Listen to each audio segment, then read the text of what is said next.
Once I broke my leg. I fell from about the level of the third floor, while breaking heel. The doctors assigned me to sit in a cast for 3 months. Sitting at home, doing nothing, I quickly lost my regimen. And one March night I decided to walk on crutches to the entrance to smoke. I must say right away that my house is an ordinary 9-story building in a residential area, and for a long time there are no fools who put light bulbs in the doorways, because the neighbors will still steal. Because of this, at night it is dark in the entrance, and the door opposite is not visible. In general, I got out, went through the common corridor and ended up at the entrance. I put crutches against the wall and leaned back against the door. And when I lit a cigarette, out of the corner of his eye on the stairs leading up, I noticed a silhouette. The silhouette clearly belonged to a man, and something was wrong with it. In principle, I have never been a coward and did not really believe in any nonsense. So I decided that some drunk was coming home. Well, I think, God bless him. 10 seconds pass, no footsteps are heard in the dark, and the light from the coal of a cigarette is not enough to make it clear. Well, I decided to light the lighter. I looked, he was still standing, and not facing me, but with his back, and one leg was on the top step. In such a position, as if he was getting up and, having heard me, froze in half a step. It was then that it became creepy, but I didn't show it, but decided to yell at him. For some reason, I still thought that this was just a drunk, but I did not pay attention to the fact that he did not move for half a minute, although he was standing in an uncomfortable position. Shouting to him something like, "Why are you standing here?" I looked at him more attentively. And at that moment this creature turned to face me. I froze, I could not move anything, I even stopped breathing. And all because of his face. It was scary.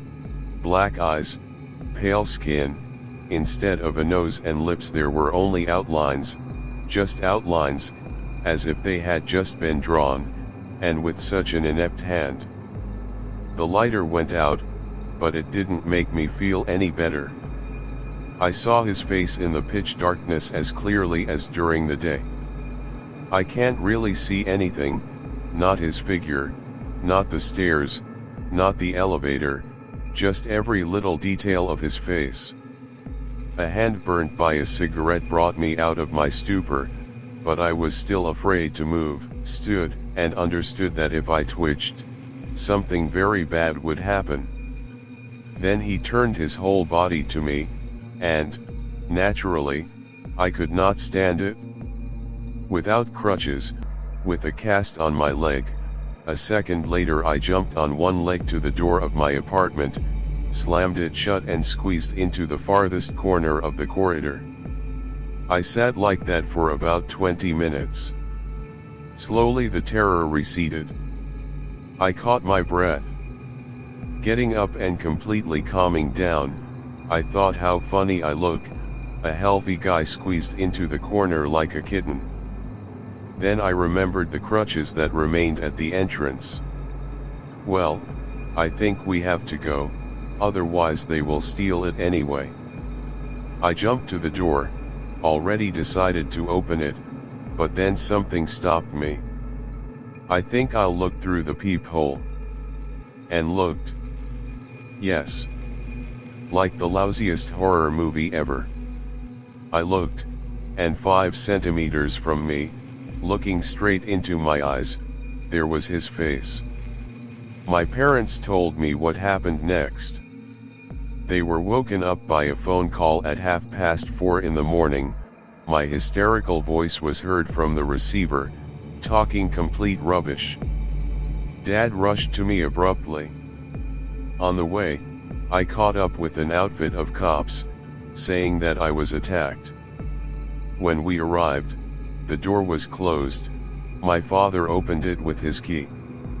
In the corridor there were things that had been thrown off a hanger, and my plaster cast, somehow removed from my leg. The phone was smashed to smithereens. I was found completely deranged in the corner of the closet.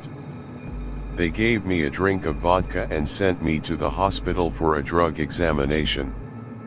Naturally, they did not find anything and already decided to put me on schizophrenia, but then my father intervened. In general, everything ended quite normally. Since then, I am afraid, and every time I leave the light and noisy elevator into the dead silence of the dark entrance, I wait for the appearance of terrible, completely black eyes. When I take out the garbage in the late evening, I expect it to be around the corner by the garbage chute. As always, his back turned, slightly hunched over, in some strange and ridiculous position. And his face. Calm, inhuman, pale. I don't know who it was. I have no idea if it was a human. I only know one thing, he really is, and meeting with him is the worst thing that can happen to me. Subscribe to the channel not to miss new stories.